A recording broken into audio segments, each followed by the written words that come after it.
Hey, Tim, it's nice to see you in real life. This is my lounge room. This bit's my office, and that bit there is my studio. Yeah. So, yeah. But again, I get dressed up for you, and you're in shorts. You're in shorts. Anyway, okay, lots going on. The public health order.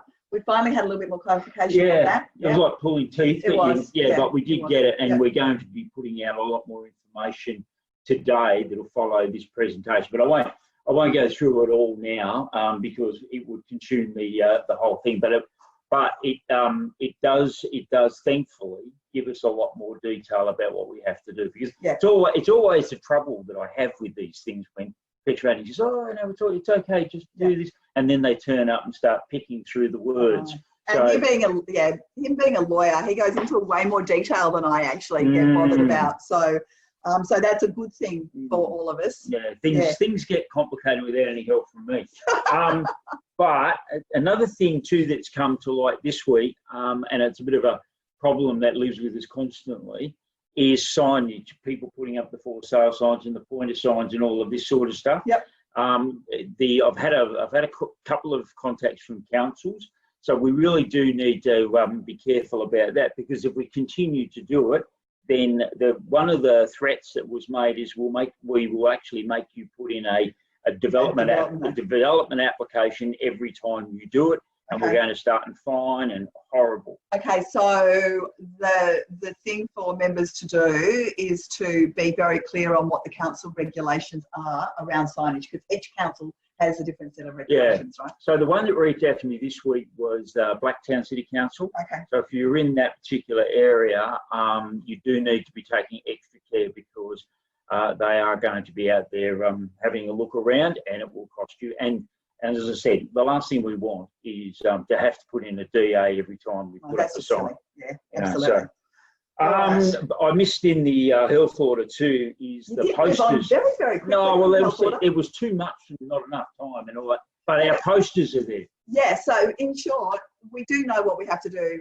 We have to have a COVID safe plan. It does not have to be registered. I've had a few people reach out to me saying, "What do you mean we have to have a plan? We don't have to register it." You have to have a plan. You have to be able to physically show a plan to Fair Trading at the open home or at the auction if they ask for it. It can be online though.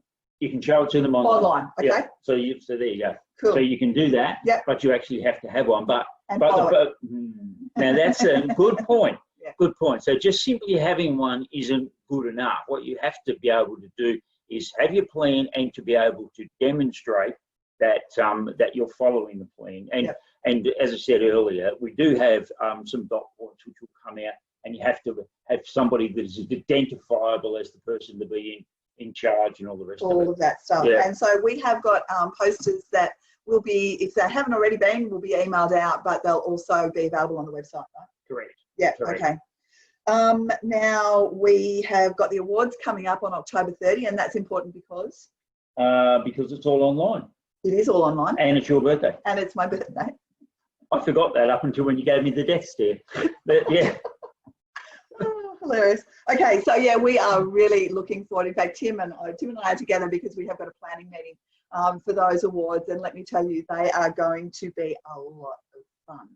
Tim has got no idea what he's in for. Yeah, so this is my rather concern. Look, so it needs to be. But whilst we're talking excitement, on Friday we have the tax office coming along to talk to us about landlords and what landlords can claim, what they can't claim, what they have to do. And I'm letting you run that one. You're in charge of that. And you're not even going to turn up. I am not even going to turn up. I'm going to be in Dubbo. So if anybody's in Dubbo, I'm speaking at an event, Regional Women in Real Estate, on tomorrow night. So if you're around, let me know. I'd love to see you. Do you know I used to be a tax agent in a previous life? It was a lot of fun. Yeah. The other thing that we're trying to track down also is the moratorium, as we know, on evictions for residential and also for commercial, is allegedly coming to an end. Yeah. Well, it is coming to an end if you read the documents. However, this is the bit that worries us all.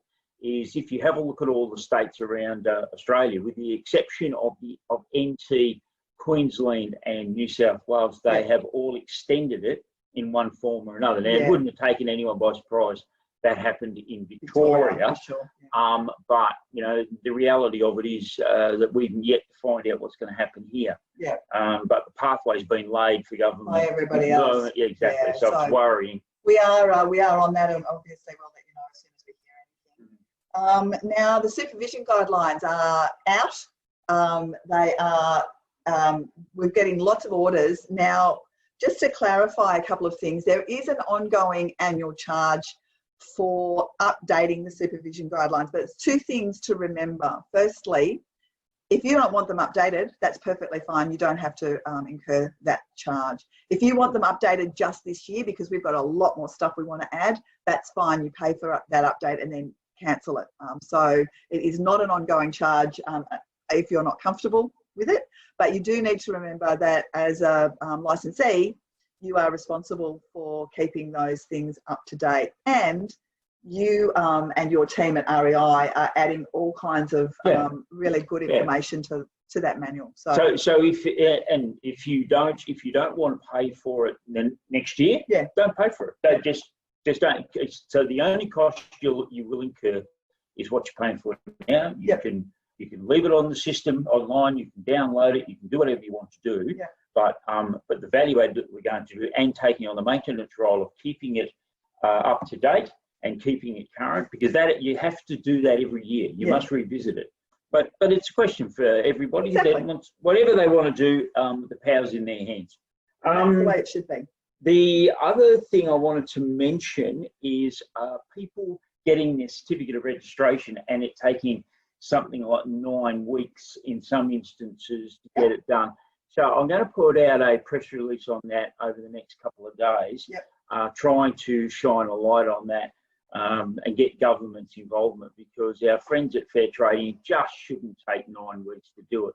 You can get those documents in a few hours. Yeah. And it's, you know, it's like your car rego, isn't it? You go down to the mechanic and they go, and they lodge it online, and then you go and get your insurance certificate, your green slip, pink slip, whatever colour slip it is, and you lodge all them. Happy days, it's all done, isn't it? Now, it doesn't take 9 weeks. No, it doesn't. I have had an email from Fair Trading today to say that the licensing group has had a bit of a workshop, and they have come to agreement on how they can improve the processes. So in theory, it should start to get shorter. But I would love to hear from you guys out in the field to let me know if that is actually making a difference in the coming weeks. Yeah, but it's not, and it's not only certificate of registration. It's license. It's going from class 2 to class 1 license. It's, you know, this is not complicated. No. So it's quite frustrating. You know, we're in job keeper and job seeker, not job stopper. So it's we do, you know, we do need people we do need Fair Trading to lift their game in that area. Yeah, and they tell me that they have made some changes. So all we can see, we can just wait and see if there is a difference. But other than that, are you going to put some pants on so we can go out? Thank you. No, I'm going. Actually, I'll get in the club like this. Oh God! All right then. Okay. See you later, everybody. Bye.